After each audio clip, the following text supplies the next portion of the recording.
fallout after 7 Baltimore City police officers are charged in an explosive racketeering case accused of blatantly robbing people and stealing overtime from taxpayers. Were they tipped off by people inside the investigation? WJZ investigator Mike Hellgren is live at the federal courthouse downtown. He stays on the story with some new reaction to the corruption scandal. Mike? Denise, the commissioner denies claims that his officers were leaking information. City State's Attorney Marilyn Mosby will not talk about it, and the mayor is breaking her silence on this investigation, calling for a complete audit of city police, including overtime expenses. The city spent $40 million on police overtime just last year.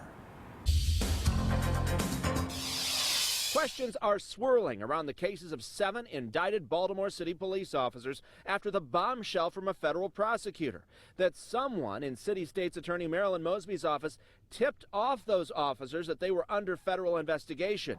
For the first time, the mayor is weighing in. We will be calling for an independent audit of the police department. This is why we're under a consent decree, because there's activities that have occurred for decades in our city that need to be changed. So who leaked and how? Here's what we know. In open court, the federal prosecutor said an assistant city state's attorney leaked to Sergeant Wayne Jenkins, who ran the elite gun unit the officers are all part of. We came here to Mosby's office to try to get answers. She declined to speak to us and told us that all these indictments are being handled by the U.S. attorney. I became aware of this investigation and the indictment the same time as everybody else. WJZ wants to know, will Mosby open her own investigation? She won't say. The determination as to what might rise to the level of, say, obstruction of justice is very fact-specific.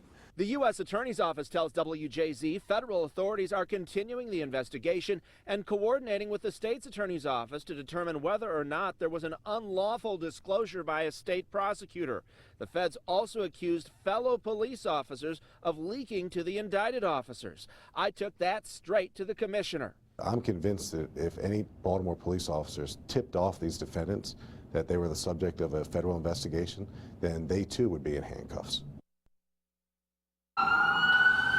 And there was a surprise twist here at the federal courthouse today when a detention hearing for Detective Marcus Taylor was suddenly postponed.